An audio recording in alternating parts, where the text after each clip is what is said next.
Le débarquement de Normandie dans mon appart, chapitre 13. On ne peut pas visiter les sites de débarquement, on ne peut pas y aller, on se fait ça ici, chez moi. Chapitre 13, on est en train d'essayer depuis un moment de définir qui sont les alliés qui vont débarquer ici en 44. On a vu déjà l'Angleterre, on a vu le Canada. Aujourd'hui, on va se concentrer sur les États-Unis. Les États-Unis d'Amérique, dans les années 30, ils essaient de se remettre sur pied après la dure crise économique de 1929. À leur tête, on a Franklin Roosevelt.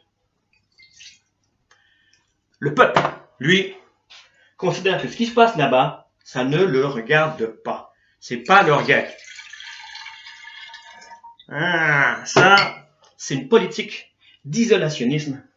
Mais la pression est toujours de plus en plus forte.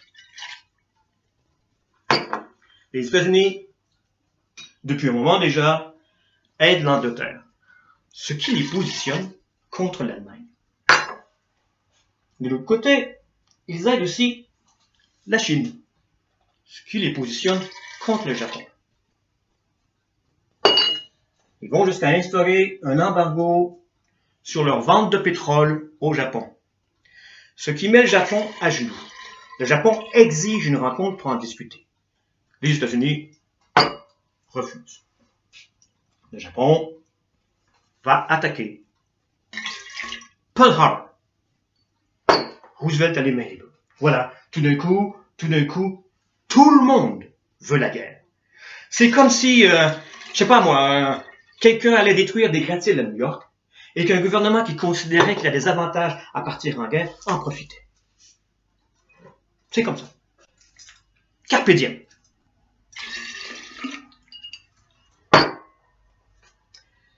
Quand l'Allemagne nazie envahit l'Europe, ce qui sauve le Canada, ce qui sauve les États-Unis, c'est qu'ils sont physiquement éloignés, ils sont isolés.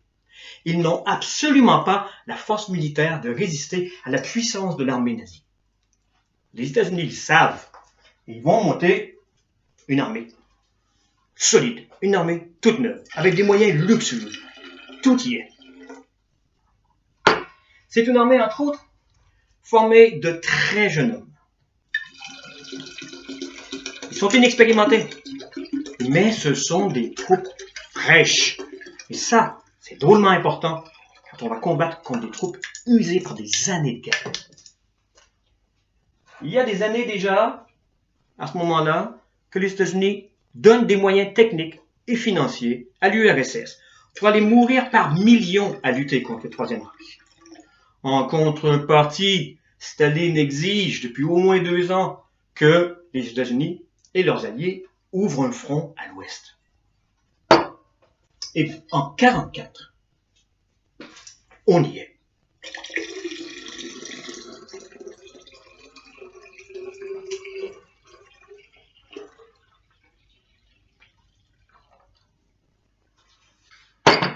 Donc, qu'est-ce qu'ils font ici en 1944, les États-Unis? Eh bien, entre autres, ils sont là pour accomplir leur part de l'engagement. Ils sont là aussi parce que, en temps de crise, les pouvoirs mondiaux sont entièrement à redéfinir. Ceux qui sauront être au bon endroit, au bon moment,